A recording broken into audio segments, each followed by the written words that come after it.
তো ভিউয়ার ওয়াইফি স্টুডিওতে চলে আসলে এক মাথা নষ্ট করা আপডেট। এই আপডেটের কারণে কিন্তু আপনি আপনার চ্যানেলে কিন্তু খুব সহজে কিন্তু গ্রো কিন্তু করতে পারবেন।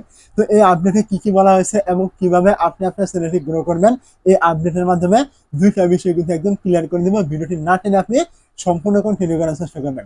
তো ভিউয়ার আপনি কি করবেন, এই আপডেটটি পাওয়ার জন্য আপনি প্রথমে চলে আসবেন আপনার যে ওয়াইফি স্টুডিও রয়েছে এইখানে। তো যখনই আপনি ওয়াইফি স্টুডিও চলে আসবেন, এইখানে আপনি দেখতে পাবেন এই যে অ্যানালাইসিস নামে একটা অপশন এখানে থাকবে, আপনি এইখানে ক্লিক করে দিবেন। যখনই আপনি এই জায়গায় ক্লিক করবেন, এখান থেকে আপনি দেখতে পাবেন এই যে ইন্সপাইরেশন নামে একটা অপশন এখানে দেওয়া থাকবে, আপনি এইখানে ক্লিক করবেন।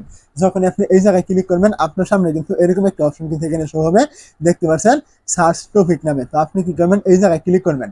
তো যখন আপনি এই জায়গায় ক্লিক করবেন, এখানে ক্লিক করলে কি হবে, আমরা যে অনেক সময় ভিডিওটা তৈরি করি, ওই ভিডিওটা তৈরি করার পর আমরা কিন্তু সঠিক ট্যাগ টাইটেল এগুলো কিন্তু আমরা খুঁজে পাই না। আমরা বিভিন্ন রকমের যে থার্ড পার্টি অ্যাপগুলো রয়েছে ওইখান থেকে কিন্তু আমরা এগুলো সংগ্রহ করে আমাদের ভিডিওতে কিন্তু দিয়ে থাকি।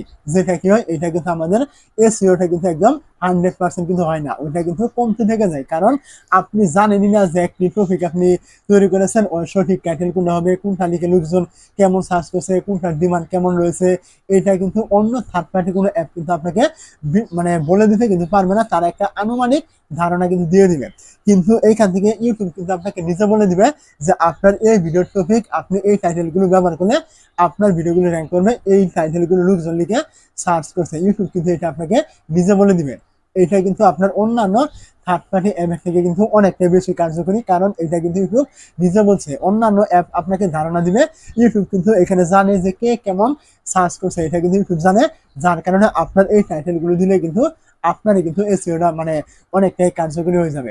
তো এখন আপনি কি করবেন, এখানে আপনি যে টপিকের ভিডিও তৈরি করবেন, আপনি এখানে ওই টপিকটা লিখে এখান থেকে সার্চ করবেন। যেমন এখান থেকে আমি লিখলাম ভিউ বানানোর উপায়, কথার কথা বলছে এইটা আমার টপিক। আপনি যে ক্যাটাগরি নিয়ে কাজ করেন না কেন, ওই ক্যাটাগরি টপিকটা লিখে আপনি এখান থেকে সার্চ করে দিবেন।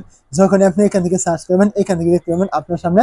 তো আপনি কি করবেন, এখান থেকে পাশে দেখতে পাবেন এই যে একটি অ্যারো চিহ্ন এখানে থাকবে। আপনি এখান থেকে যদি এই অ্যারো চিহ্ন থেকে ক্লিক করেন, তাহলে আপনি এইখান থেকে দেখতে পাবেন আপনার এখানে কিন্তু দেখতে পাচ্ছেন এখানে কিন্তু অনেকগুলো কিওয়ার্ড কিন্তু চলে আসছে। এখানে দেখতে পাচ্ছেন এই যে আপনার ইউটিউবে ভিউ কিভাবে বানাবো, এই যে আপনার কিওয়ার্ডটা দেখতে পাচ্ছেন, এইটার কিন্তু সার্চ ভলিউম রয়েছে আপনার এখানে মিডিয়াম, দেখতে পাচ্ছেন এখানে মিডিয়াম রয়েছে। মানে এখানে লোকজন বেশি সার্চ করছে না, কমও সার্চ করছে না, এমন কিন্তু লোকে কিন্তু এখানে মোটামুটি লেভেলের সার্চ কিন্তু করছে।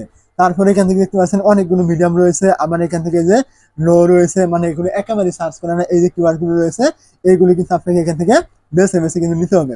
তো যেগুলো মিডিয়াম এবং হাই ভলিউম এগুলো রয়েছে, আপনাকে কিন্তু এইগুলো এখান থেকে নিয়ে আপনার ট্যাগ টাইটেল ডেসক্রিপশন এগুলোতে কিন্তু দিতে হবে, তবে কিন্তু আপনার ভিডিওগুলি 100% এসি হবে এবং আপনার ওই ভিডিওগুলি কিন্তু র্যাঙ্ক করবে। কারণ এখানে কিন্তু ইউটিউব আপনাকে বলে দিচ্ছে যে আপনার এই ভিডিওগুলি এই টাইটেলগুলো দিলে আপনার ভিডিওগুলি অবশ্যই র্যাঙ্ক করবে।